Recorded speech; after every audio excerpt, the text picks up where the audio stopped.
이 시간에는 조금 제가 경험했던 하나님, 그리고 제가 만난 하나님을 여러분들에게 나눠드리고 싶어요. 그러면서 하나님께서 어느 영역에 그러니까 나를 통한 나에게 있는 그런 영역들이 어떤 것이 하나님 것인가, 어떤 것은 내 거라고 생각하고 어떤 거는 이거는 주인이 하나님이신 것 같고, 이런 영역들이 있잖아요. 그래서 이 시간에는 어느 부분이 하나님의 영역인가, 그리고 우리가 하나님 앞에 맡겨드린다면 어느 영역을 하나님 앞에 맡겨드려야 하는가에 대해서 이 시간에 같이 나누기를 원합니다. 먼저 시편 37편 5절의 말씀을 같이 보기를 원합니다. 네, 같이 읽어주시면 감사하겠습니다. 너희 길을 여호와께 맡기라. 저를 의지하면 저가 이르시고. 네, 저는 목회자 가정에서 자랐어요. 그 집이 시골이었고 목회자 가정에서 정말 행복하게 잘 자랐어요. 저의 고민이라고 하면 나는 커서 뭐가 돼야 하나, 이게 이제 저의 최대 고민이었는데, 어느 날 제가 만 18살이 되었을 때 부모님 모두가 다 암으로 돌아가셨어요. 그러니까 7개월 차이로 두 분이 다 암으로 돌아가셨어요. 그때 태어나서 처음으로 세상이 무너지는 경험, 이런 경험들을 하게 되었고, 그때 그러면서 나는 어떻게 살아야 하나에 되게 깊이 고민을 많이 했습니다. 그때 그러면서 제가 일을 또 해야 하기 때문에 일을 하면서 은행을 갔다 오는데, 부모님이 돌아가시니까 그런 세상의 색깔은 있었지만 반짝이지는 않았어요. 생기가 없었어요. 근데 어느 날 은행을 갔다가 이렇게 오고 있는데 하나님께서 딱 강하게 저한테 주시는 말씀이 있었어요. 내가 이제부터 너의 아버지 되어줄게, 아빠 되어줄게 하는 굉장히 강한 음성이 제 안에 딱 그게 느껴졌어요. 그래서 근데 하나님이 내 아버지가 되어주신다고 하는 순간 세상에 나뭇잎들이 반짝반짝하고 꽃들이 반짝반짝하면서 세상에 이제 생기가 돌아오더라고요. 그렇다고 시간들 가운데 부모님이 돌아가신 것이 나에게 힘든 게 아닌 게 아니라, 힘듦은 남아 있었지만 세상이 이렇게 다시 반짝이기 시작을 했고, 그럼에도 불구하고 저는 계속 나는 어떻게 살아야 하나, 무엇을 위해서 살아야 하나를 심각하게 고민을 할 때 그때 기억났던 것이 있어요. 그게 무엇이냐면, 어렸을 때 집으로 왔던, 교회로 왔던 선교 편지가 기억이 났어요. 그런데 그 선교 편지를 보면서 어렸을 때에는 이렇게 살면 너무 좋겠다, 이렇게 살면 얼마나 좋을까, 그냥 이 정도로 하고서 읽었던 선교 편지였는데, 그때 제가 선교 편지를 봤던 것이 기억이 나면서, 그래, 부모님의 신앙을 반만 담자, 반만 따라가자, 그러면 내가 잘 살 수 있을 거야 라고 생각을 했어요. 왜냐하면 저의 신앙이 그렇게 강하지 않고 연약했기 때문에 제가 그때 이제 그런 마음들을 가졌어요. 그래서 그때부터 하나님, 저를 선교사 보내주세요. 저는 자격이 없지만 제가 선교사를 섬기는 선교사가 되고 싶어요. 그러면서 새벽으로 저녁으로 한 5년 시간 동안 하나님께 계속 매달려서 기도했어요. 하나님 보내주세요, 선교지로 보내주세요. 그러니까 5년의 시간이 지난 다음에 하나님께서 저를 이집트 땅으로 보내주시더라고요. 그래서 선교사로 나아가게 되었는데, 그때 제가 하나님께 너무 감사한 건, 제가 선교사가 되고자 하나님께 기도하면서 발걸음을 떼기 시작할 때 하나님께서 그 길들을 막 열어가시는 것을 제가 많이 느꼈습니다. 그러면서 저의 삶은 지금도 저의 사명은 물론 선교지에 있는 영혼들을 위한 사역도 계속 진행되지만, 저는 선교사님들을 향한 마음이 있어요. 그리고 사역자들에 대한 마음이 있어요. 그건 뭐냐면, 그들이 힘들고 어려울 때, 저의 도움이 필요할 때 그들을 돕고자 하는 마음이 있고, 톱니바퀴가 맞물려서 돌아갈 때 작은 나사가 필요하다면 저는 주된 그 톱니가 못 돼도 그 작은 나사 하나만 된다고 할지라도 저는 너무 감사합니다. 그렇게 써주세요 하면서 하나님 앞에 계속 기도하고 있습니다. 여러분들도 선교사니까 이렇게 생각하지 마시고 여러분들도 다 선교사인 거 아시죠? 성경에만 선교사라고 보냄받은 자라고 써 있는 것이 아니라 여러분들은 여러분들의 자리, 가정, 그리고 여러분들의 직장, 학교, 이 모든 것이 여러분의 선교지이고 여러분들이 그곳 가운데에서 주신 그 은혜대로 말씀대로 살아가야 할 곳이 바로 그곳입니다. 만약에 여러분들이 선교지로 불려졌다면 선교지로 가야죠. 근데 선교지에 대한 마음이 나는 못할 것 같아. 그러면 주신 마음은 이곳이잖아요. 이곳 가운데에서 주의 그 사명을 감당해야 한다고 생각을 합니다. 그리고 제가 오늘 그 말씀을 지금 그 4가지 분야에 대해서 말씀을 드리려고 하는데, 두 번째 저는 여러분들에게 말씀드리고 싶은 게 마태복음 6장 그 26절 말씀 같이 읽었으면 좋겠습니다. 같이 읽겠습니다. 공중의 새를 보라. 심지도 않고 거두지도 않고 창고에 모아들이지도 아니하되 너희 하늘 아버지께서 기르시나니 너희는 이것들보다 귀하지 아니하냐. 네, 아멘. 저는 오늘 저의 삶 가운데에서 저의 경험했던 것들을 통해서 여러분들에게 지금 말씀을 전하는 건데, 제가 대학교 때 일입니다. 제가 1년 동안 하나님께 매달 3만 원씩 하나님께 작정금을 한 때가 있었어요. 그때는 부모님도 이미 안 계신 때였고, 그리고 제가 일을 하다가 멈춘 상태에 저에게는 그 수입이 전혀 없는 상태였어요. 근데 제가 하나님 앞에 매달 3만 원씩을 작정금을 드렸는데, 꼭 작정금을 드려야 하는 때에 저에게 3만 원이 항상 있었어요. 다른 때는 없다가 꼭 그때는 3만 원이 있었어요. 근데 저는 항상 갈등했어요. 왜 갈등했을까요? 왜냐하면 딱 3만 원밖에 없었기 때문에 이것을 헌금을 하면 저는 당장 내일부터 굶어야 되는 상황이었어요. 왜냐하면 더 이상의 돈이 없었기 때문에.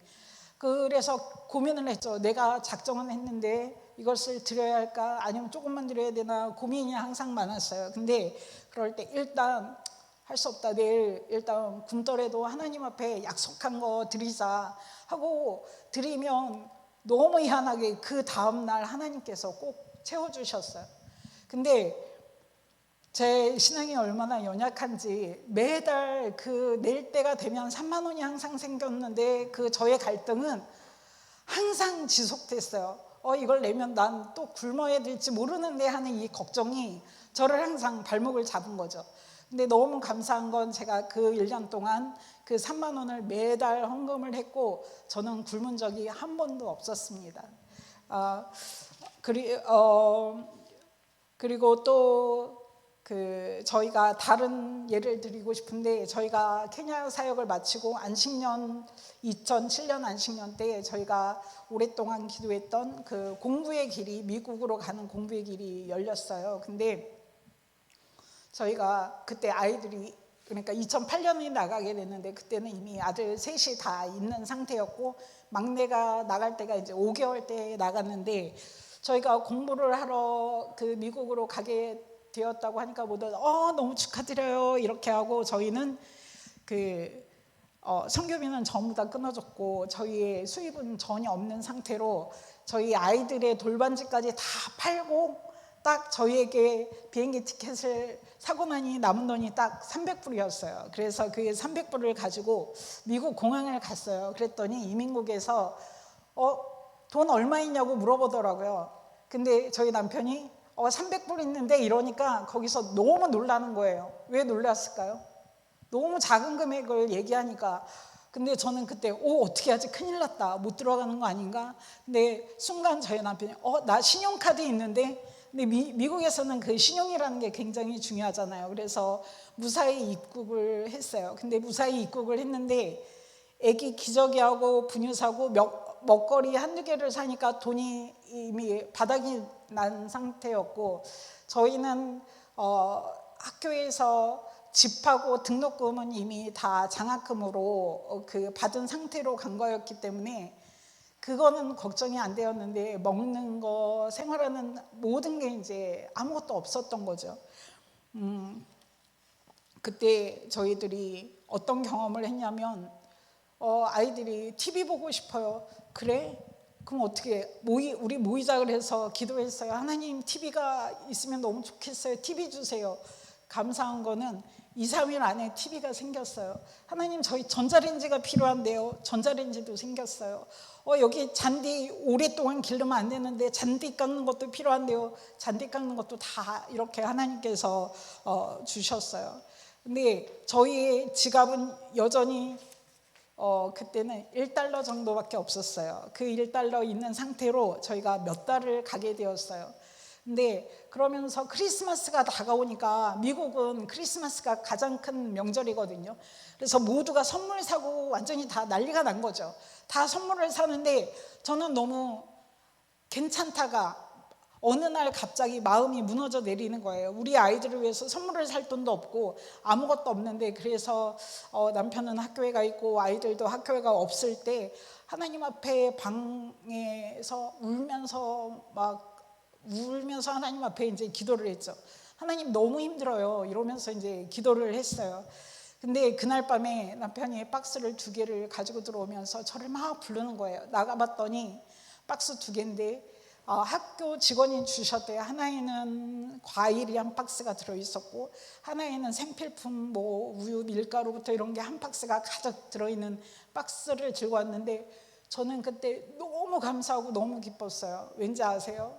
그게 저희에게 먹을 거리가 생겼다가 아니라, 하나님이 우리를 지금 보고 계셔, 나를 잊지 않으셨어 하는 그 마음 때문에 너무 감사해서 그때 정말 행복했던 기억이 납니다. 그리고 제가 1달러밖에 없다고 했잖아요. 이게 정말 몇 달 동안 계속 지속되는 상태였는데, 그러다가 어느 날부터인가 누군가 저희 집에 봉투를 붙여놓고 사라지기 시작했어요. 하나님은 당신을 사랑하십니다 라는 봉투에 영어로, 한글이 아니고 영어로 그렇게 써있는 거를 붙여놓고 간다거나, 그 다음 달에는 또 다른 문장으로 이렇게 써서 저희에게 한동안 저희에게 200불씩 매달 이렇게 문에다 붙여놓고 가시는 분도 있었어요.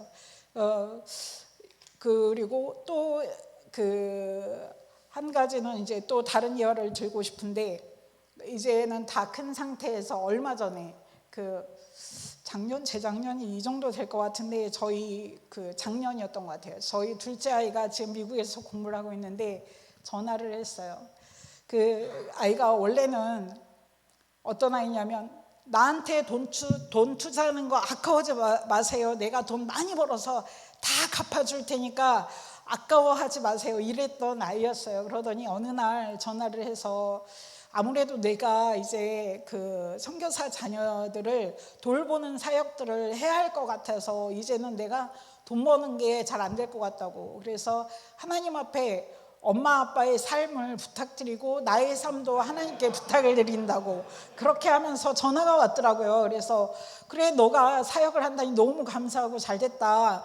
근데 너 우리가 돈이 없어서 굶은 적 있니? 아니요. 그래, 너도 하나님 아들이고 우리도 하나님 아들 딸인데 하나님 안 굶기셔. 너도 경험했잖아. 너는 너의 길을 가고 우리는 우리 길을 가는 거야. 그랬더니 아이가 기쁨으로 너무 신나하더라고요. 그래서 제가 말씀드리고 싶은 것은, 저희의 먹고 마시는 것, 그 모든 것들이 하나님 손에 달려있다는 것을 말씀을 드리고 싶어서 이렇게 예를 들고 있는 거예요. 그리고 하나님께 그 모든 것들을 맡기고 의뢰해서 나아가면 그때부터 하나님의 놀라운 역사들이 여러분의 삶에 시작이 돼요. 이게 그래서 선교사니까 저런 간증들을 하겠지, 저런 경험을 하겠지가 아니라, 여러분 삶의 순간에 내가 드려야 할 때나 이럴 때 고민되고 이럴 때 내가 어떤 선택을 할 것인가의 그 선택의 순간에 왔을 때 여러분들이 어떤 선택을 할 것인가에 따라 하나님이 역사하실 수도 있고 안 하실 수도 있고 그거는 여러분들의 그 믿음의 선택에 되게 그게 있다는 것을 말씀을 드리고 싶어서 말씀을 드리고 있습니다. 그리고 재정은 하나님께서 주시는 것을 나 혼자 쓰면 복받은 사람이 되는 거예요. 그런데 하나님께서 주신 그 복을, 재정을 하나님께서 주시는 마음대로 그 마음이 가는 곳에 쓰면 어떻게 되어지냐면 저는 하나님의 복의 통로가 되는 거예요. 여러분들은 그냥 복받은 자로 그치고 싶습니까? 아니면 하나님의 복의 통로로 쓰임받고 싶으십니까? 여러분들이 그 순간에 왔을 때 믿음의 결단들을 할 수 있었으면 좋겠다 하는 마음들이 듭니다. 그리고 다시 출애굽기의 말씀을 저희 같이 보도록 하겠습니다. 같이 읽겠습니다. 그 여자가 임신하여 아들을 낳으리니 석 달 동안 그를 숨겼으나 더 숨길 수 없게 되매 그를 위하여 갈대 상자를 가져다가 역청과 나무진을 칠하고 아기를 거기 담아 나일강 갈대 사이에 두고 저희가 브라질에 갔을 때 큰아이가 막 고등학교 한국에서 중학교를 졸업하고 고등학교를 가야 되는 시기에 갔고 둘째는 중학생 때 갔고 막내는 초등학생 때 브라질을 가게 되었어요. 첫째 같은 경우에는 그 학습 언어권이 영어에서 한국어, 다시 영어에서 한국어, 이번에는 포르투갈어로 이렇게 5번째 바뀐 상황이었어요. 그래서 그 첫째나 둘째 같은 경우에는 새로운 언어권을 적응하기 너무 힘든 나이가 되어버린 거죠.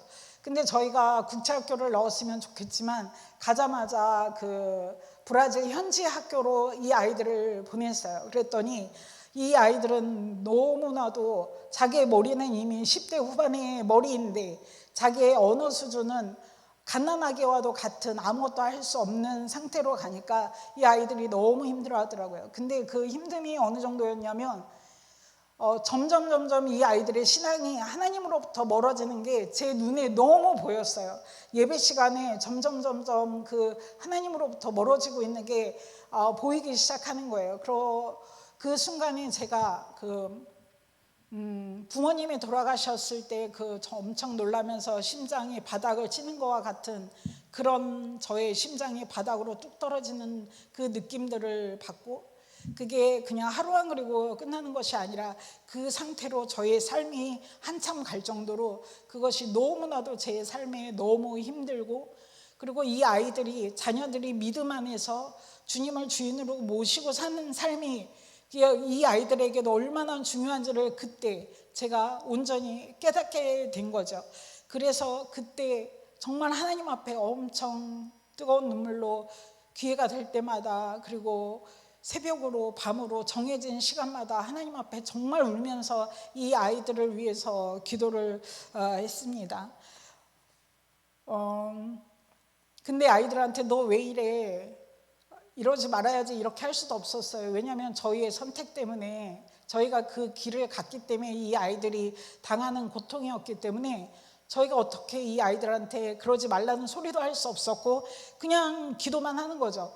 그러면서 둘째 아이가 어느 날 갑자기 막 오더니 엄마 하나님이 다시 우리가 이렇게 힘들 줄 알면서 브라질로 가라고 하면 갈 거야? 라는 질문을 했어요. 근데 그때 그 질문에 그럼 하나님이 가라고 하는데 어떻게 안 갈 수가 있겠어? 다시 선교지로 와야지.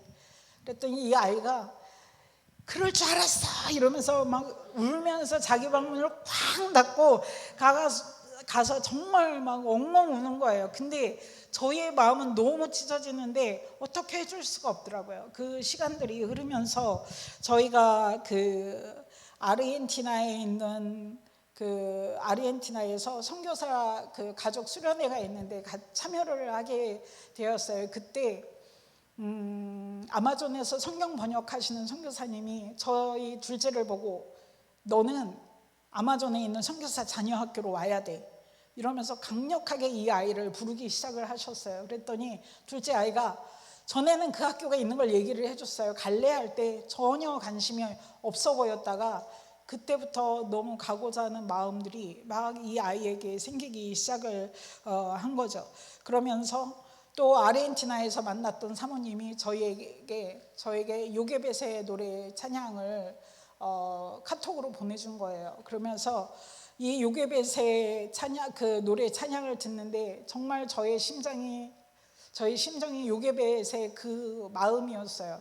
그러면서 갈대상자를 만들고 역청을 칠할 때 그 엄마의 심정, 그러면서 그 갈대상자에 그 모세를 눕힐 때 그 엄마의 손은 얼마나 떨렸을까, 그러면서 그 마음은 얼마나 무너져 내렸을까, 그러면서 그 강물에 뛰어 보낼 때 정말 이 아이를 맡길 수 있는 분은 딱 하나님밖에 없어서 그의 심정은 얼마나 힘들었을까.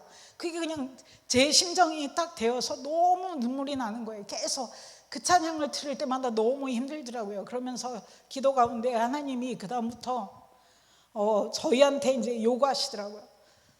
아이들을 나한테 맡겨라 이러시는 거예요. 근데 저는 그때 어떤 마음이었냐면, 하나님 맡길 건데요, 이 아이들이 회복되면 맡길게요, 지금 말고요.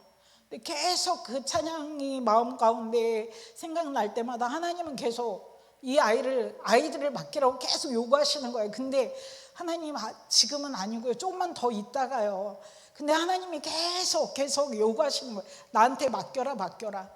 그래서 너무 하나님의 그 요구가 너무 강해서, 하나님 그러면 하나님이 참 부모시라고 하셨으니까 하나님께 맡길게요. 그리고 저희는 그냥 보모할게요. 이렇게 하고 이 아이들을, 그렇다고 이 아이들 어디에다 내보낸 것도 아닌데 심정으로 하나님께서 맡기라 하시니까 정말 어느 순간에, 그 전까지는 됐다가 또 안 됐다가 됐다가 또 안 됐다가를 계속 반복을 하다가 하나님의 요구가 너무 강하니까 어느 날 그게 된 거예요. 그러면서 하나님께 저희는 이제 보모하겠습니다, 하나님이 책임져 주세요, 이러면서 이 아이들을 이제 맡기게 되었고, 아이들은, 큰애는 한국으로, 둘째는 아마존 이제 학교로 가게 되었어요. 근데 아마존으로 간 다음에 얼마 안 돼가지고 둘째한테 전화 한 달, 두 달 안 됐을, 2달 정도 되었을 때 전화가 왔어요. 내가 여기서 세례 받고 싶은데 세례 받아도 돼요? 근데 가기 전에는 이 아이가 믿음과 예수님을 주로 예전부터 온전히 고백을 했기 때문에 세례 받고 가라 할 때 꼭 세례 받아야 하나요? 세례 안 받고 그냥 잘 믿으면 되잖아요, 잘 신앙생활만 하면 되잖아요, 이렇게 얘기했던 아이가 자기가 받겠다고 전화가 온 거예요. 그래서 친구들 따라 받고 싶은가 하면서 저희가 조금 의문이 들어서 이 아이의 신앙을 체크를 했어요. 그랬더니 이 아이가 정말 그 안에 주님을 주인으로 모시고 고백하면서 정말 세례를 받고자 하는 마음들이 있구나. 그래서 저희가 그게 어디서 받는 것이 무슨 상관이니 받아라 하고 이 아이가 받았을 때 돌아왔는데 4개월 만에 180도로 바뀌어 있었어요. 삶이 바뀌었고 눈빛이 바뀌었고 모든 삶의 태도도 완전히 바뀌었고 이 아이가 바뀌어 있더라고요. 그러면서 예배 가운데 하나님께 그 온전히 드리고자 하는 그게 정말 그 모습으로도 눈빛으로도 모든 것으로 다 정말 눈에 보일 정도로 바뀌어 있는 거예요. 이 아이가 누군지 아시죠? 문을 쾅 닫고 울부짖던 아이고 자기가 돈을 많이 벌겠다고 했던 이 아이가 저희 둘째 아이입니다. 저희 첫째가 저기 있지만 쟤는 조금 더 시간이 걸렸어요. 조금 더 내성적이고 저희가 한국에 있는 교회에 한국으로 보낼 때 교회에 부탁하고 이렇게 아이를 돌봐주시기를 주일마다 돌봐주시기를 위해서 이렇게 부탁을 했는데 제가 어느 날 자기가 목사님이 수련회 가자고 나 수련회 가야 될 것 같아. 당연히 가야지. 그래서 저희는 그 날짜에 맞춰서 하나님께 강력하게 그때가 될 때까지 계속 강력하게 하나님께서 은혜 주시도록 저희가 간구를 했어요. 그랬더니 제가 제일 끝에서 예배 시간에 졸던 아이거든요. 근데 그 아이가 중간 자리로 그 다음 수련회 때는 더 앞자리로 이러면서 엄마 나 이제 졸지도 않고 찬양도 너무 잘해. 그러면서 찬양 집회를 쫓아다녔고 제자 훈련을 받고, 그러면서 지금은 교회 봉사 일들을 정말 맡은 것도 여러 가지 많으면서 열심히 하고 있어요. 저희가 얼마 전에 그 교회에 방문했을 때 목사님이 그러시더라고요. 쟤는 자기가 무슨 우리 교회로 파송된 선교사인 줄 아는 애라고 그러면서 그렇게 목사님이 얘기를 해주셔서 너무 감사하다 하는 마음들이 들었습니다. 그러면서 여러분들에게 드리고 싶은 얘기는, 이 아이들은 저희에게 맡기신 거예요. 저희에게 주신 게 아니고 하나님께 갔을 때 하나님은 반드시 저희에게 준 것이 아니기 때문에, 맡겨진 것이기 때문에 하나님이 다시 찾으신다는 거예요. 그런데 하나님 앞에 갔을 때 하나님이 내 아이 어디 있니 했을 때 그 아이가 믿음의 자리에 하나님을 믿는 사람이 아닌 세상의 사람으로 가 있을 때 여러분은 뭐라고 대답하실 것 같으세요? 그 아이의 선택이 그랬어요 하면서 넘어갈 수 있을 거라고 생각하세요? 이 아이들은 나의 선택의 여지 없이 하나님께서 우리에게 다른 거는 다 선택할 수 있어요. 내가 사역도 선택할 수 있고 모든 걸 선택할 수 있지만 이 자녀는 선택할 수 없고, 하나님께서 우리에게 맡겨주신 영순이의 사역이라고 생각을 하고 저희가 돌봐서 잘 하나님께로 인도해야 할 저희에게 맡겨진 첫 번째 사명이고, 저희가 감당해야 할 정말 누구에게든지 주신 그 사역이에요. 이거는 변명의 여지가 없는 거라고 생각을 합니다. 그래서 자녀들이 20살이 되어서 성인이 되면 너의 종교는 너희가 골라라 이렇게 해서 될 문제가 아니에요. 여러분들이 하나님 앞에 가서 어떤 소리를 듣게 될지, 하나님이 그때 말씀하실 때 뭐라고 대답할지를 심각하게 생각을 해보셔야 할 거라고 생각합니다. 그리고 데살로니가전서 5장 16절 18절까지 같이 읽겠습니다. 항상 기뻐하라, 쉬지 말고 기도하라, 범사에 감사하라. 이것이 예수 안에서 너희를 향하신 하나님의 아멘. 이거는 어떻게 보면 제게 선교사로서 여러분들하고 나누기에 어떻게 보면 부끄러울 수도 있는 부분이지만, 저는 이 부분들을 여러분들에게 나누고 싶습니다. 선교지에서 제가 어느 날 너무 큰 상처되는 말을 들었어요. 근데 그 상처되는 말을 들었을 때 저의 심정이 어땠냐면, 저의 심장을 칼로 싹, 날카로운 칼로 싹 긁어버리는 것 같은, 그래서 저의 심장이 갈라지는 것 같은 그런 느낌을 딱 받았어요. 근데 그때 제가 느낀 또 하나는 무엇이냐면, 그것을 통해서 악한 영이 순간 제 안에 들어왔다는 것을 제가 느꼈어요. 그러면서 제 몸이 예배 전이었는데 순간 그 소름 돋는 느낌의 그 제 몸이 싸하게 차가워진 그 상태로 제가 예배를 맞이하게 되었어요. 그래서 하나님, 저는 지금 하나님께 온전한 예배를 드리고 싶습니다. 이 악한 영이 저의 예배를 방해하지 못하게 해주세요 이러면서 계속 대적하는 기도를 드리면서 계속 기도를 했어요. 그 예배는 하나님께 온전히 드릴 수 있었다고 생각이 들어요. 하나님께로만 집중하려고 하면서 그 예배를 드렸어요. 그런데 이게 쉽게 해결되지 않았어요. 그래서 끊임없이 저는 그 이후로 매 순간마다 대적하는 기도, 찬양, 하나님의 임재를 갈구하면서 말씀 보고 이 시간들에 굉장히 하나님께 집중을 했어요. 그런데도 이게 쉽게 해결되지 않아서 꽤 오랜 시간 저는 대적하는 기도와 하나님 앞에 정말 바로 서기 위해서 엄청난 노력을 또한 시간을 들였어요. 그러다가 또 어떤 날은 제가 하지도 않은 말, 제가 의도하지 않았던 말을 비틀어가지고 다른 말로 제가 그런 의도로 했다고 하는 막 이런 그 억울한 그런 소리들을 제 앞에서 막 하니까 제가 너무 강한 억울함들을 느끼게 되었어요. 근데 나의 억울함에, 나의 감정에 제가 너무 억울하다. 난 아닌데 이렇게 계속 생각하고 집중할 때마다 저의 그 억울함에 주목하니까 그 억울함이 너무 커져 버려가지고 헤어나오기가 너무 힘든 상태가 되어버리고, 나의 삶에 가족들도 다 있고 다 있는데 그게 헤어나오는 게 너무 쉽지가 않은 거예요. 그래서 이때 힘든 시간들을 하나님 앞에 또 매달리면서 나아갈 때 어느 사모님의 간증을 들었어요. 억울함이 나의 삶을 지옥으로 만든다 하는 그런 내용이었어요. 그래서 그때 제가 하고 깨달은 게 뭔지 아세요? 그것은 무엇이냐면 나의 그 부정적인 감정들을 통해서 악한 영이 틈타고 들어온다는 것을 그때 철저하게 배웠습니다. 그래서 그때부터 기도를 하나님께 오랜 시간 기도를 했어요. 그러면서 기도의 내용이 그 순간 제가 바뀌었는데, 하나님, 저의 감정이 지금 이렇고 이렇습니다.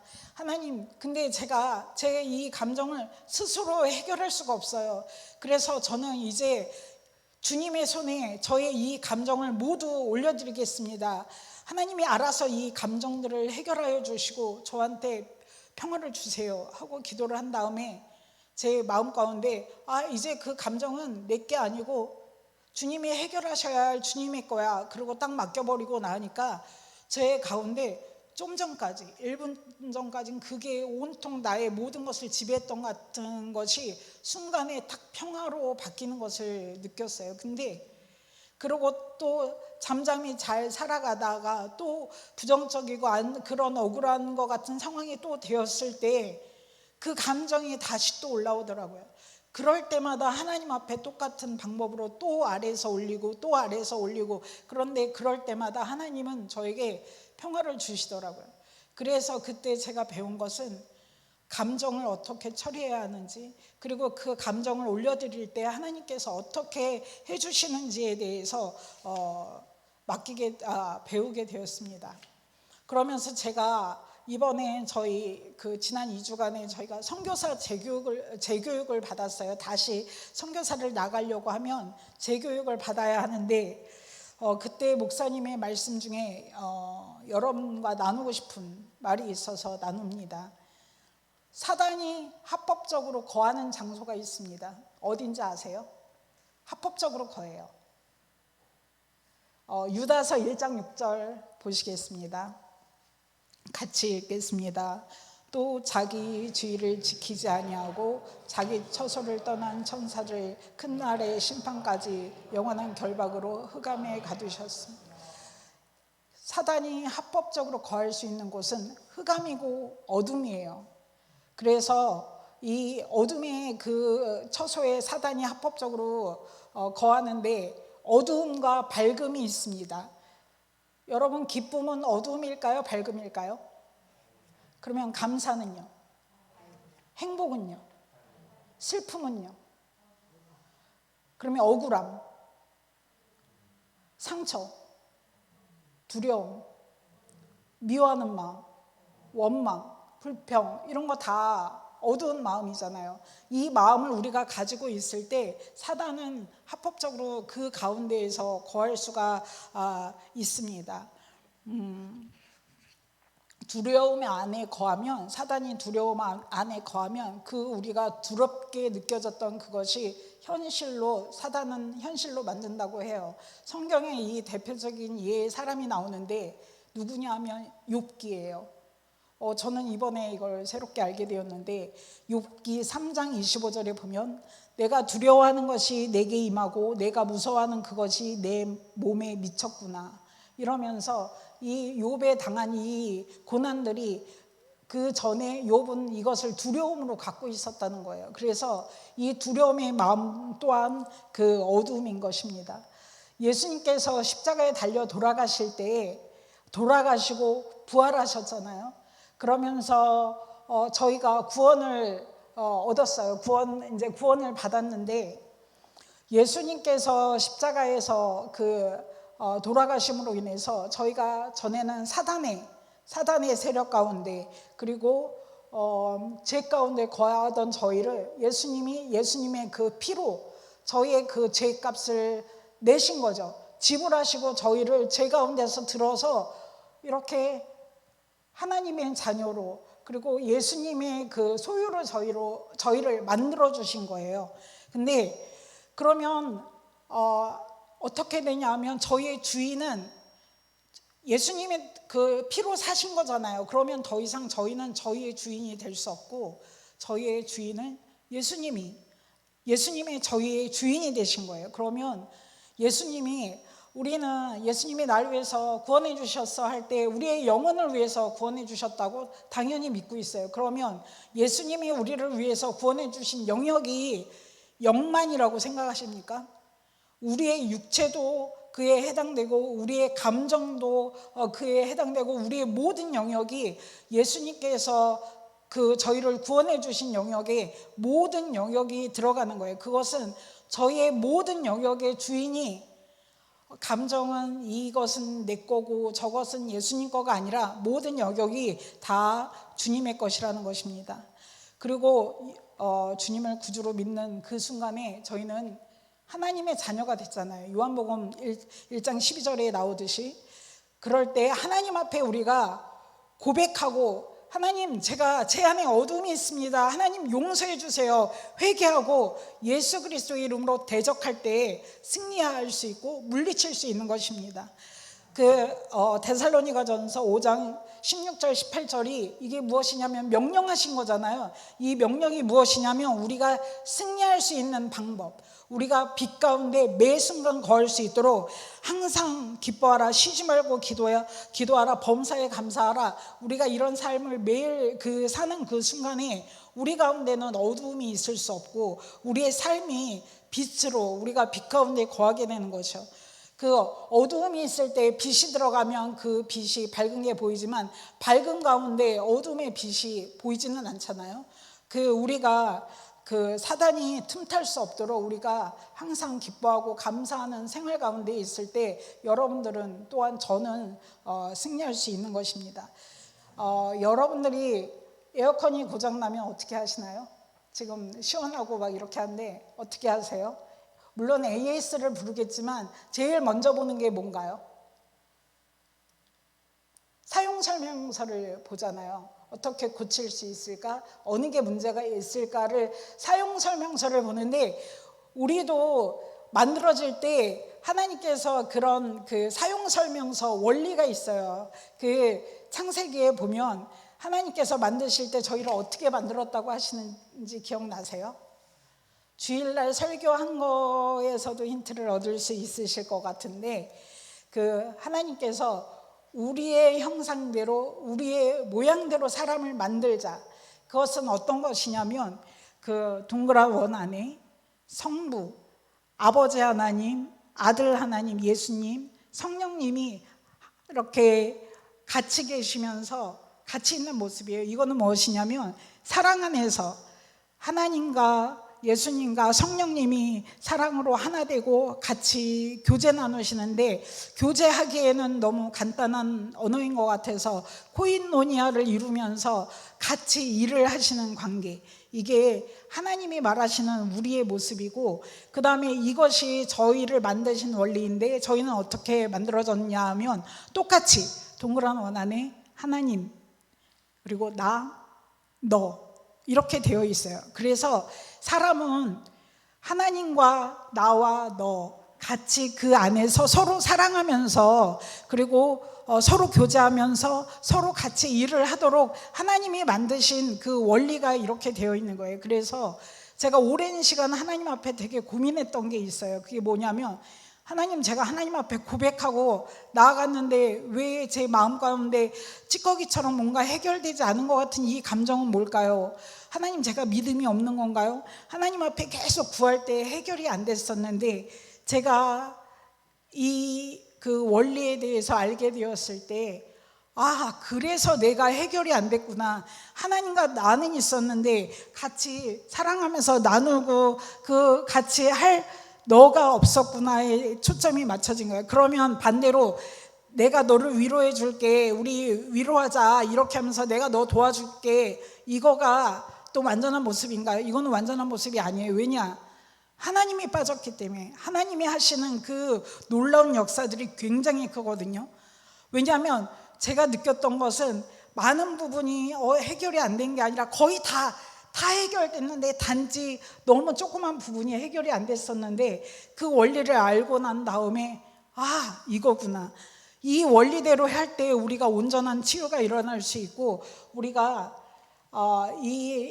이것을 통해서 온전히 고쳐질 수 있는데 그 서로가 형제의 짐을 같이 짊어지는 거예요. 근데 이거는 어떻게 짊어질 수 있냐면 사랑 안에서 사랑으로 하나님 안에서 중보기도 하면서 그 어려운 연약한 형제 자매들을 위해서 기도할 때 이게 하나로 그리고 하나님께서 일하시는 모습으로 갖춰지는 거예요. 이게 성경의 원리이고 저희가 지어진 그 원리이죠. 사용 설명서인 거죠. 그러니 한 사람이 연약할 때 그를 어떻게 도울 수 있는지 여러분들이 이를 통해서 아셨으면 좋겠고요.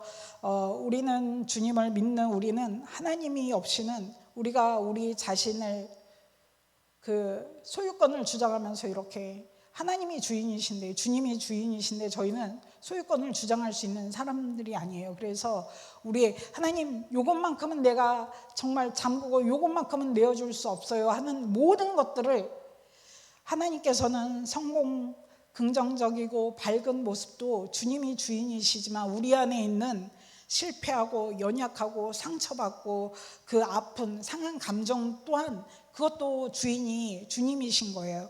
그래서 우리를 구속하신 그리고 주인 되어주신 주님 앞에 그 모든 것을 맡겨드려야 하는 거죠. 그래서 저는 주님이 주인이십니다 하면서 여러분들이 고백하면서 온전히 맡기는 삶을 사셨으면 좋겠습니다. 기도하도록 하겠습니다.